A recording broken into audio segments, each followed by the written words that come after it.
talking with famous people.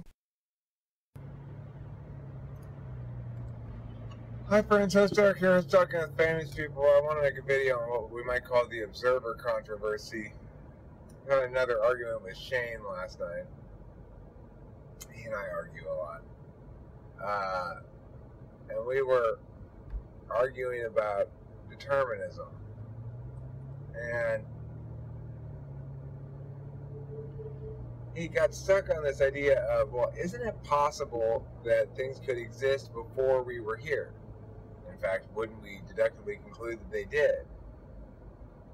And I'd say, yeah, we deductively conclude that they did. But if you're going to use something non-observed as a component in an argument, then you're guilty of contradictory premises. And so you can prove any conclusion valid if you allow contradictory premises, and no conclusion is ever sound. So that's why it's fallacious to use contradictory premises in an argument, even though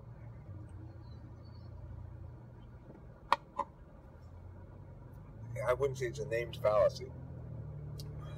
The reason being, it's not technically fallacious because,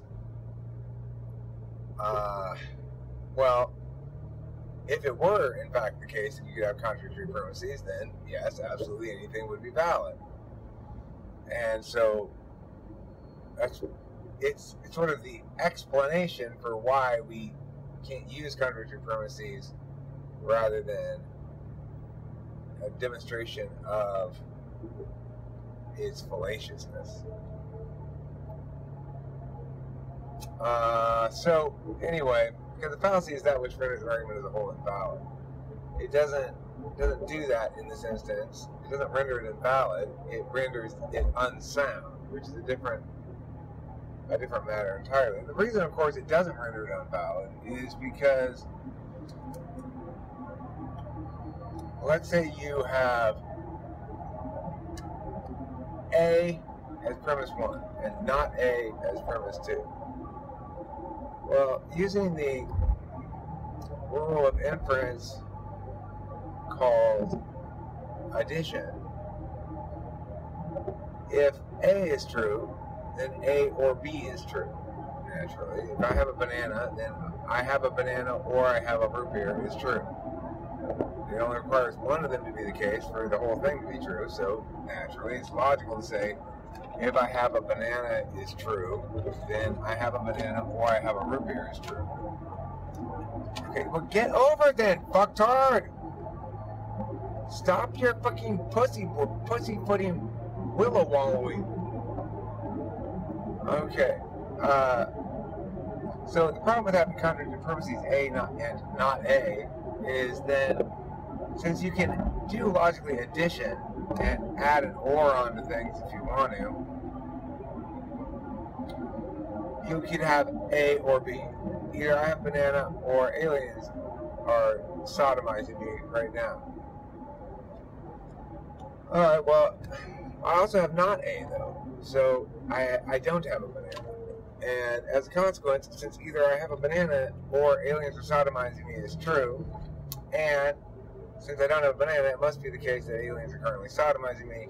I have validly, deductively reasoned this to be so.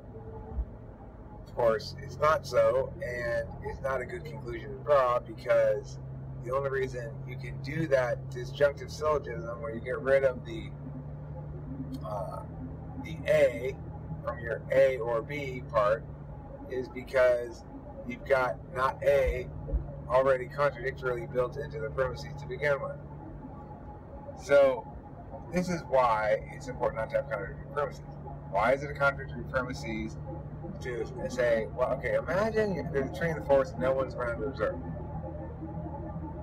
Well, by imagining it, we're observing it, first of all. So someone's around to observe it, me, I'm observing it in my imagination. Even if somehow that weren't the case, how would we know it exists? To know it exists means to say it's been observed as existential, you know? So it's it's like saying, okay, now, observe this tree. Now, pretend this tree was never observed. Okay, well, but I just observed it. Okay, but now let's say it was never observed. Okay, but the first thing you had me, let's say, the first premise you had me do was observing it. So, the first premise is you observe a tree. Okay, great, I observe a tree. Second premise is you don't observe a tree. Well, that's contradictory premises. So, it's just that simple.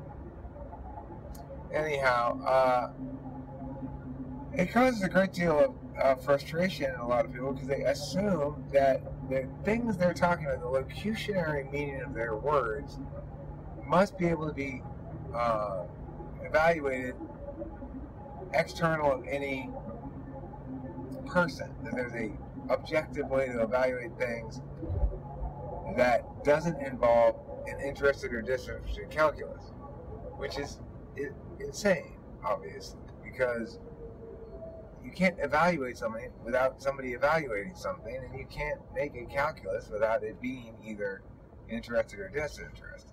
Namely, it will have some or none degree of bias reflected in its legitimizing metrics. So it's like it will be an example of bias no matter what.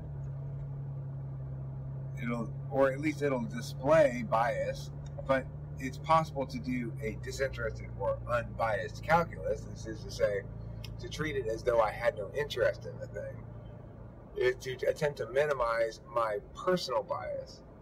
In other words, to maximize my bias in favor of a disinterested calculus. And there's plenty of reasons why we ought to believe that's a good thing to do.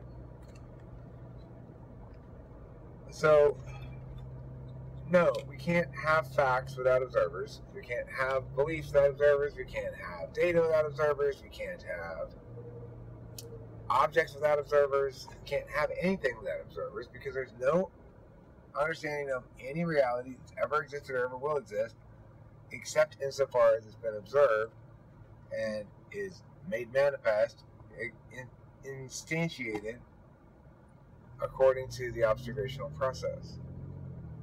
So yeah, that's the thing about that.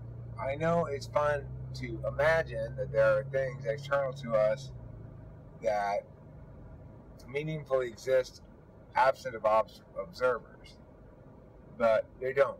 So it's a product of a language. We're able to extract the observer from the sentence construction. So it's like, I can say that rock is heavy, but of course that rock is not heavy. I am affixing that label to the rock for a reason. Like, maybe I don't want to have to be the one to pick it up. That rock's heavy. I'm weak. Maybe I'm trying to convince somebody that I'm strong. That rock's heavy. I picked it up. You saw. The only reason a rock can be heavy is not a quality implicit in the rock.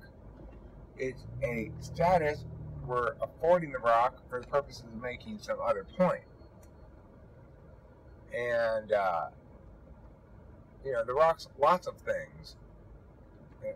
It could be sharp, it could be rough, it could be heavy, it could be light compared to whatever, Obviously, those things are relative.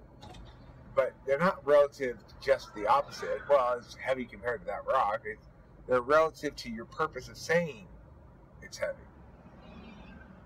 We can create artificial scenarios where it would seem as though we extract purpose from the equation. Like, well,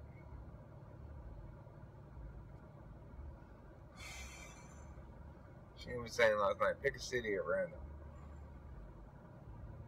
I ended up choosing Phoenix. And he said, well, could you control which cities popped into your mind? No, that's called knowing. You know things in a non-willful way. That doesn't preclude the notion of free will. It proves there's an example of something that's not free will, which is consistent with the idea that free will exists.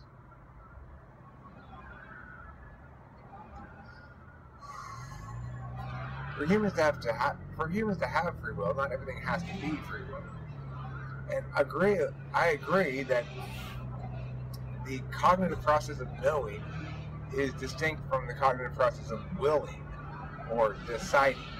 And really, an exercise of free will is a decision to act or not act despite an inclination to do so or not do so. You know, like, so if I don't want to act, but I do it anyway because I think it's the best thing to do, and even though it's not comfortable for me, it's what's most called for by the situation, either pragmatically or morally or legally or whatever, and I'm factoring my knowledge into a decision rather than simply reacting, then that's an exercise of free will. I say, well, you're always reacting. Even the decision-making process is a reaction. Well, no, it's not a reaction. It's linked to some event or some piece of data or some conclusion or something that wasn't there before. But the fact that I'm musing about it, considering conditional possibilities, conditionality is the engine of free will. The fact that we can conditionally imagine what will happen and then make a choice. We know we can do that. We know we can conditionally imagine what would happen. Determinists would like to tell us that we're not really choosing to imagine that. It doesn't really matter if we're choosing to imagine it, because the willing part of it, the free will part of it, is the engagement in conditional thinking. It doesn't, whether or not it's that itself is chosen, not everything has to be chosen for free will to be manifest. Only some things have to be chosen, and some things definitely have to not be chosen for free will to be manifest. So that's, you know, consistent with the idea that we do have free will. The other thing about free will is, look at it from the other angle. The alternative is that we don't hold anybody accountable for their actions. So if we're saying that nobody has free will or exercises will, then they can't possibly be held accountable as moral agents. We do hold people accountable all the time as moral agents in lots of different ways. There's nobody who doesn't have a calculus of right or wrong, even if it's just selfish and unbased on any sort of principle or altruism or feeling or anything. Even if it's just, no, I have no system and everything I feel like doing is right and nothing I feel like doing is wrong. If that's your entire system, well, it's still a system of morality. You still engage the concepts of right and wrong, good and evil, righteous and wicked, you know? It's unavoidable.